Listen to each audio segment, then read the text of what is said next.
Shalom, selamat malam, salam sejahtera dalam kasih Tuhan kita Yesus Kristus.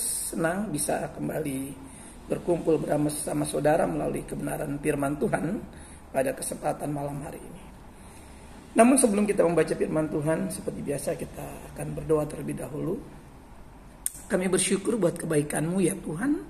Engkau Bapa yang sangat mengasihi kami, kalau sampai dengan saat malam hari ini kami masih didapati setia. Kami masih dalam keadaan baik, kami bisa menikmati persekutuan, memuji membesarkan nama Tuhan, dan kami juga diberikan kesempatan untuk mendengarkan dan belajar firman Tuhan pada malam hari ini. Mari urapi hamba-Mu, layak suci dan kuduskan hamba-Mu, demikian juga dengan umat-Mu ya Tuhan, sehingga kami sama-sama diberkati oleh kebenaran firman Tuhan pada malam hari ini. Dalam Kristus kami menyerahkan pemberitaan firman malam hari ini. Haleluya. Dalam Kristus kami berdoa. Amin.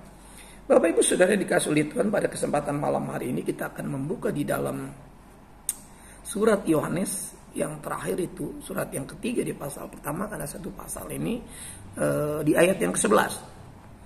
Demikian sabda Tuhan. Saudaraku yang kekasih, janganlah meniru yang jahat, melainkan yang baik. Barang siapa berbuat baik, ia berasal dari Allah. Tapi barang siapa berbuat jahat, ia tidak pernah melihat Allah. Bapak Ibu Saudara yang dikasihi oleh Tuhan, bagaimana kita harus tampil ya, yang membuat ciri yang berbeda dengan dunia ini ya, hidup di dalam hal-hal yang baik yang dikatakan firman Allah ya. Dan pada kesempatan malam hari kita diajar untuk tidak meniru, apa yang ada dalam dunia ini ya. Saudaraku yang kekasih, janganlah meniru yang jahat. Hari-hari ini kita ada di tengah situasi dunia ini yang semakin tidak menentu. Ya, pola perilaku dunia ini yang semakin juga tidak memberikan contoh teladan bagi generasi kita ke depan. Namun sebagai orang percaya kita sudah diingatkan pada malam hari ini untuk tidak meniru. Ya, renungan singkat kita malam hari ini, jangan meniru. Jangan meniru yang jahat, melainkan yang baik. Barang siapa berbuat baik, ia berasal dari Allah. Tapi barang siapa berbuat jahat, ia tidak pernah melihat Allah. Keberanian untuk tampil berbeda dan tidak meniru apa yang ada menjadi sebuah keputusan yang berani, sebuah keputusan yang bijak. Yang untuk dapat diterima manusia seringkali ya membiasakan dirinya, bahkan juga memang dituntut ya, atau seakan-akan ditekan ya untuk menjadi sama ya. Ini problem, ini masalah, baik itu bertindak, baik itu juga berbicara, berperilaku, bahkan berpakaian. Seringkali dituntut, ya ditekan oleh keadaan untuk menjadi sama. Ya, meniru, akhirnya terjadi di sana. Meniru apa yang dilakukan, yang disebut dengan yang jahat. Tentu hal-hal yang berseberangan dengan kebaikan-kebaikan yang Tuhan tawarkan adalah sebuah kejahatan di mata Tuhan. Mungkin kita memandangnya, sah-sah saja kok, logis-logis saja, lumrah-lumrah saja. Tapi kalau kita mengacu kepada surat ini, saudaraku, kita sudah diingatkan oleh Rasul Yohanes, jangan meniru yang jahat, melainkan yang baik. Seringkali ada kejahatan-kejahatan yang nampaknya ini nggak jahat kok. Ini nggak jahat kok Pak Pendeta. Tapi ketika itu sudah mewakili keadaan yang tidak sesuai dengan kebaikan yang Tuhan tawarkan, sudah tidak lagi mewakili kehidupan kita yang memang kita melihat teladan daripada Allah, yaitu Yesus Kristus ya. Tetapi barang siapa berbuat jahat, ia tidak pernah melihat Allah. Ketika kita memutuskan untuk meniru dunia ini, kita sungguh tidak sedang melihat teladan yang diberikan Tuhan melalui Yesus Kristus. Teladan yang baik dalam berperilaku, berkata, bersikap, mungkin berdandan, berpakaian, yang nampaknya mungkin ini tidak apa-apa. Tapi ternyata ini sudah berseberangan dengan apa yang dikatakan firman Tuhan. Ya, cara bertindak kita dituntut untuk menjadi sama. Cara kita bersikap, cara kita berbicara, cara kita berpakaian dituntut, ditekan seolah-olah harus menjadi sama dengan dunia ini. Nah, penting sekali Bapak Ibu Saudara agar kita tidak berubah dari kehidupan yang mendengarkan Tuhan, dari kehidupan yang melihat teladan Kristus ya, agar kita tetap tidak ya melakukan hal yang salah. Bagaimana? agar kita tetap bertindak baik. Ya, bagaimana caranya? Maka yang pertama saya mau katakan, ciptakan dalam diri kita keberanian untuk tidak meniru. Ini keputusan kita. Kita yang harus bersama Roh Kudus ini menciptakan dalam diri kita ya keberanian. Poin yang pertama itu keberanian. Ini menyangkut integritas kita sebagai milik Tuhan, sebagai umat Tuhan, sebagai pribadi yang sudah ditebus, yang dipisahkan dari cara-cara seperti itu. Nah, ketika kita kemudian meniru kembali, mengikuti apa yang kita sesungguhnya sedang kehilangan integritas sebagai anak-anak Allah, sebagai orang percaya kehilangan keberanian untuk melakukan hal yang benar, maka kita kemudian harus betul-betul kembali menciptakan keberanian ini untuk tidak meniru selain mendengarkan Allah saja. Ketika kita memutuskan untuk tidak mau lagi mendengarkan Tuhan, maka kita akan meniru ya. Berani tampil beda ini saudaraku sudah dicontohkan di dalam firman Allah. Di dalam Daniel pasal 3 itu ayat 1 dan seterusnya. Daniel pasal 1 juga ayat 6 sampai 8. Ada pribadi di sana yang bersama-sama orang buangan itu dikirim ke Babel yang bernama Sadrak, Mesak dan Abednego dan juga Daniel. Mereka berketetapan hati untuk tidak berlaku seperti orang-orang lain di zamannya di mana mereka dibuang. Mereka hidup berketetapan hati untuk mendengarkan Tuhan, menuruti Tuhan. Dan mereka berkeputusan untuk tidak meniru cara-cara hidup orang-orang muda di masa itu di Babel. Dia tidak menyembah, dia tidak tunduk sujud kepada berhala. Dan dia juga tidak menajiskan dirinya dengan santapan raja. Minuman yang memabukkan tidak disentuhnya. Ini sebuah integritas yang diberikan firman Allah melalui pribadi-pribadi muda ini. Pribadi-pribadi anak-anak Tuhan yang masih mungkin sekali untuk mengikuti dan meniru kebiasaan-kebiasaan. Saudaraku, memiliki integritas ini tidak mudah. Memiliki integritas ini perlu pimpinan Tuhan, perlu topangan daripada Tuhan, dan perlu support sepenuhnya dari Roh Kudus untuk punya keberanian memiliki perbedaan dan tidak meniru apa yang dilakukan oleh dunia. Nah, di sini juga Rasul Paulus mengingatkan saudaraku di dalam Roma, ya bagaimana Paulus memuji jemaat Korintus di Roma, saudaraku ya. Ya perhatikan ini di Roma kita lihat temukan ya, dia memuji. Roma pasal 15 ya. Nah, orang-orang Korintus yang ada di Roma ya, perhatikan. Kenapa saya katakan jemaat Korintus yang ada di Roma? Kita perhatikan si ayat yang ke-14, 15 ya. Saudara-saudaraku, aku sendiri memang yakin tentang kamu bahwa kamu juga telah penuh dengan kebaikan dan dengan segala pengetahuan dan sanggup untuk saling menasihati. Keadaan di Roma masih sebagai pusat peradaban, saudaraku. Segala dosa, rupa-rupa kenajisan ada di sana. Tapi Paulus memuji ketika mereka tidak turut mencemplungkan diri dalam kubangan seperti itu. Saudaraku, pujian ini lahir ketika jemaat Tuhan itu sungguh-sungguh tidak terjebak, saudaraku. Perhatikan, ini dituliskan, saudaraku, yang dikasih oleh Tuhan, supaya mereka sungguh-sungguh menjadi pribadi yang sungguh-sungguh mampu mengendalikan diri, memiliki integritas yang sungguh untuk tidak mengikuti teladan daripada dunia, untuk tidak mengikuti apa yang menjadi keinginan. Kemampuan yang dikatakan Roma 12 itu ayat 1 dan 2, saudara. Perubahan akal budi, perubahan budi pekerti, perubahan rohani ini penting sekali. Supaya tahu membedakan mana kehendak Allah, apa yang baik, apa yang berkenan kepada Allah dan yang sempurna. Itu jelas dalam Roma pasal 12 ayat 1 dan kedua, saudara. Kemampuan ini, ya di dalam integritas ini, saudaraku, penting. Maka ketika kita sungguh-sungguh memiliki integritas, ya ketika ada dimanapun, ya walaupun di Roma itu sebagai pusat peradabannya sangat maju dan segala dosa dianggap sebagai sesuatu yang ya lumrah lah, maka reputasi orang percaya dikatakan penting sekali. Reputasi orang percaya ini menjadi sangat penting. Yang kedua adalah reputasi. Ya, kalau yang pertama tadi integritas, bagaimana jangan meniru. Saudaraku, memiliki reputasi yang baik ini penting sekali. Dikatakan apa tadi, bahwa kamu juga telah penuh dengan kebaikan. Tentu ini bukan kebaikan yang biasa. Kemampuan untuk tidak mencemplungkan diri, saudaraku. Walaupun saya katakan di Roma itu penuh dengan kemajuan, penuh dengan peradaban yang sangat maju pada masa itu. Sehingga segala apapun yang terjadi dianggap sah saja. Segala rupa-rupa dosa, kecemaran terjadi. Tapi ketika jemaat Tuhan sanggup, ya, penuh dengan kebaikan dan segala pengetahuan dan sanggup untuk saling menasihati. Ini penting, saudaraku. Perubahan-perubahan yang terjadi dalam sebuah kehidupan yang penuh dengan integritas akan menghasilkan reputasi yang baik. Saudaraku, ketika mereka tidak ikut-ikutan, mereka punya pengetahuan.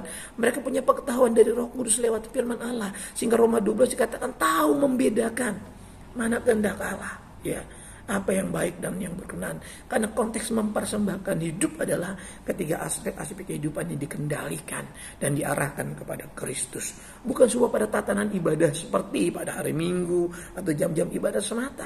Tapi dalam segenap waktu, mampukah kita membedakan mana kehendak Allah, apa yang baik, apa yang berkenan kepada Allah, dan yang sempurna. Pengetahuan ini tidak mudah. Pengetahuan ini harus dibawa di dalam ketekunan, kesalehan, ketaatan, kesetiaan kepada firman Allah. Maka pengetahuan ini akan ada. Kita akan tahu bagaimana kita berhadapan dengan Tuhan. Bagaimana waktu kita menghampiri Tuhan. Bagaimana waktu kita melayani pekerjaan Tuhan. Maka hikmat pengetahuan hal yang baik itu akan kita lakukan. Tanpa pengetahuan ini kita tidak akan bertindak dengan penuh kebaikan. Kita akan menyimpang dari kebaikan itu. Bahkan kita mengatakan, sah-sah saja kok saya melakukan apa saja. Bapak Ibu, saudara yang dikasihi oleh Tuhan, pada waktu kita sungguh-sungguh ada di tengah peradaban seperti apapun saat ini, di tengah kehidupan yang penuh dengan dosa sekalipun, dengan kebobrokan sekalipun, tapi kalau kita memiliki integritas, maka reputasi kita dapat diperhitungkan, maka reputasi kita tidak akan terpengaruh oleh keadaan apapun, saudaraku. Reputasi yang baik tetaplah datang daripada Tuhan. Di dalam pengetahuan yang benar akan hikmat dan kasih akan Tuhan, saudaraku. Dan kita akan penuh dengan karunia-karunia yang Tuhan janjikan itu. Kita akan saling mengingatkan, saling menasihati bahwa itu tidak baik, bahwa ini yang harus dikerjakan, bahwa ini yang menyenangkan hati Tuhan, dan itu yang harus ditinggalkan. Karunia untuk menasihati ini penting, saudara, hari terakhir ini. Karena kalau tidak, banyak di antara kita akan meniru apa yang jahat, bukan meniru apa yang baik. Bapak Ibu, saudara yang dikasihi oleh Tuhan, penting bagi kita untuk menanamkan di dalam diri kita yang minat kita, saudaraku. Saudara yang kekasih, janganlah meniru, ya. Maka keputusan untuk tidak meniru ini penting, saudaraku. Allahku akan memenuhi segala keperluan. Saudaraku, yang paling prinsip dalam kebutuhan keperluan kita adalah hikmat dan pengertian. Ya, baru kemudian yang lain-lain. Ya, makan, minum, pakai kita butuhkan. Tapi pengetahuan, hikmat Tuhan, ini harus dipenuhkan. Kalau kita hanya meminta kepenuhan-kepenuhan dalam lahiriah kita, maka kecenderungan kita akan meniru apa yang ada di dunia itu, pemenuhan itu, saudaraku. Bapak Ibu, saudara dikasihi Tuhan, Tuhan adalah Tuhan yang sangat mengerti. Roh hikmat, roh pengertian harus penuh pada kita, sama yang seperti ada pada Kristus, di mana Dia penuh hikmat, pengertian, dan roh takut akan Tuhan. Bapak Ibu, saudara dikasihi oleh Tuhan, mari kita belajar meneladani kehidupan Kristus, belajar meniru apa yang baik, apa yang berkenan kepada Allah. Saudaraku, di awal tadi saya katakan, orang-orang muda yang dibawa orang-orang Ibrani ini ke Babel ini memiliki integritas, memiliki komitmen, memiliki kesungguhan, ketetapan hati untuk tidak meniru peradaban di Babel, tidak meniru cara pola perilaku hidup orang-orang di Babel. Saudaraku, ini tidak mudah. Nah, ketika kita sudah sungguh-sungguh mengerti tentang integritas dan reputasi ini, maka betapa pentingnya kita terus menjaga konsistensi iman kita. Kita harus terus berjalan dalam sebuah kehidupan yang konsisten dalam mengasihi Tuhan. Karena kita tahu bahwa ke depan ini akan terus ada mengganggu kita. Apakah kita akan meniru perilaku-perilaku dunia ini yang semakin merosot, atau kita meniru orang-orang saleh Tuhan yang sudah memberikan teladan bagi kita, para nabi, para rasul, dan orang-orang salehnya yang meninggalkan jejak bagi kita untuk kita hidup berkemenangan di dalam Tuhan. Percayalah, kalau kita sungguh-sungguh meneladani kebenaran firman Tuhan, kita sungguh-sungguh mengikuti apa yang dikatakan firman Tuhan, maka saya yakin dan percaya kita akan menjadi orang-orang yang senantiasa berbahagia di dalam Tuhan. Sukacita kita akan menjadi penuh, saudara yang dikasihi oleh Tuhan. Tetapi barang siapa berbuat jahat, ia tidak pernah melihat Allah. Saudaraku, ketika kita membiasakan diri mengikuti teladan yang buruk, mengikuti nasihat yang buruk, mengikuti contoh-contoh yang tidak baik, yang jahat dikatakan, maka kita tidak akan melihat hal-hal yang baik dalam kemurahan Tuhan itu. Kita tidak akan melihat hal yang baik dalam Tuhan itu. Bapak Ibu, saudara yang dikasihi oleh Tuhan, sudah seharusnya kita sungguh-sungguh untuk memiliki minat yang tinggi akan kebaikan. Maka semua hal yang saya katakan tadi, ketika kita memiliki minat yang tinggi tentang hal yang baik, maka dua hal tadi ini akan dapat kita nikmati. Hidup yang berintegritas, hidup yang memiliki reputasi yang baik di dunia ini, terlebih di hadapan Tuhan, kita akan sungguh-sungguh rasakan. Namun, bagaimana caranya agar kita mau membangun minat yang tinggi akan kebaikan atau hal-hal yang baik tentang ketuhanan ini? Maka kita harus memiliki kesadaran bahwa kita adalah orang-orang yang sudah ditebus oleh darah yang mahal. Kita sudah dipilih dan ditetapkan Tuhan untuk mengerjakan pekerjaan yang baik yang tadi disediakan Allah sebelumnya.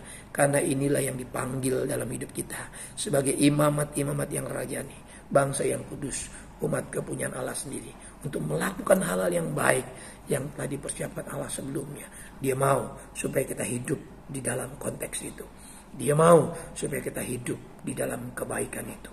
Bukan sekedar kebaikan, tapi kebaikan oleh karena firman yang akan menciptakan keadaan, yang akan merestorasi kembali apa yang ada. Karena dengan kebaikan itu, kita sudah diingatkan bahwa sejak mulai Allah menggagas ini, Dia menciptakan kita, Dia mengatakan semua baik, amat sangat baik. Tentu ini bagi kemuliaan namanya. Tuhan disenangkan, Tuhan disukakan. Kita berdoa. Terima kasih buat renungan singkat firman Allah malam hari ini. Kami percaya firman boleh menginspirasi kami. Firman mengingatkan kami kalau mungkin sudah serong jalan kami. Mungkin kalau kami sudah mulai mendengarkan dunia, mengikuti dunia, jauh dari mendengarkan Tuhan. Kami boleh disadarkan kembali bahwa kami adalah orang-orang yang sudah dikhususkan Tuhan untuk melakukan pekerjaan baik yang telah disiapkan Allah sebelumnya. Dan Dia mau supaya kita dan kami semua Tuhan hidup di dalamnya. Terima kasih buat kesadaran ini. Jangan biarkan kami terjebak menuruti dunia, meniru hal-hal yang salah. Terlebih jauhkan kami untuk membawa hal ini ke dalam ranah rohani kami yang akan mencemarkan dalam kehidupan peribadatan kerohanian kami. Tuhan tolong kami supaya kami boleh berpadanan dengan Kristus. Kami hidup bersesuaian dengan Kristus.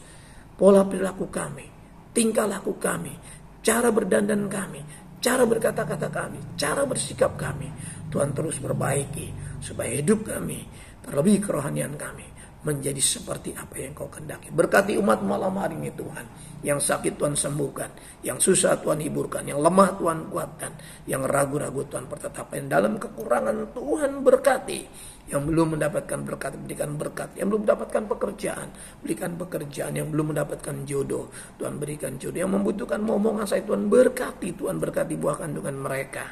Berkati bidang-bidang pekerjaan umat Tuhan. Jaga posisi jabatan mereka. Apapun bidang usaha mereka Tuhan. Apapun pekerjaan mereka. Mereka yang join malam hari, mereka mendengar firman ini. Mereka diberkati Tuhan. Mereka menjadi pribadi-pribadi yang tangguh di hari belakang, hidup sesuai dengan kehendak Tuhan. Maka kami percaya segala kebaikan-kebaikan yang disiapkan Tuhan akan kami rasakan di dalamnya. Tuhan Yesus memberkati para orang tua, para janda duda, Tuhan berkati semua dalam kehidupan mereka. Para suami istri, Tuhan berkati dengan keharmonisan. Berkati anak-anak semua dari bidang-bidang pendidikan, pertumbuhan, kesehatan, pergaulan mereka.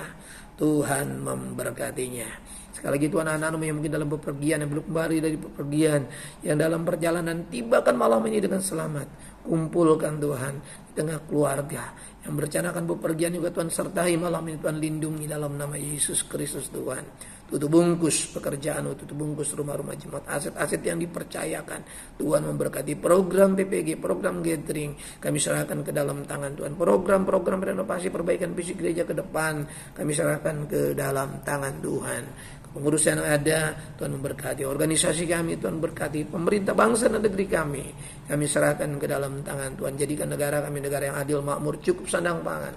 keamanan di mana-mana, lapangan pekerjaan tersedia, Injil Tuhan bebas diberitakan, nama Tuhan Yesus dipermuliakan. Terima kasih buat kesejahteraan negeri, kesejahteraan bangsa, kesejahteraan kota, karena kesejahteraannya adalah kesejahteraan kami juga. Terima kasih, berkati persembahan-persembahan yang kami kumpulkan senantiasa kiranya boleh berguna bagi pekerjaan dan nama Tuhan dipermuliakan. Terima kasih Tuhan Yesus Kristus. Sempurnakan ibadah ini dari awal pertengahan sampai di penghujungnya. Bawa kami melewati malam hari ini, bangunkan besok pagi dengan tubuh yang sehat, dengan kekuatan yang baru, dengan berkat-berkat yang sudah diperbaharui. Jemaat yang dirahmati oleh Tuhan, mari sama-sama kita buka kedua belah telapak tangan kita dan arahkan hati kita kepada berkat Tuhan.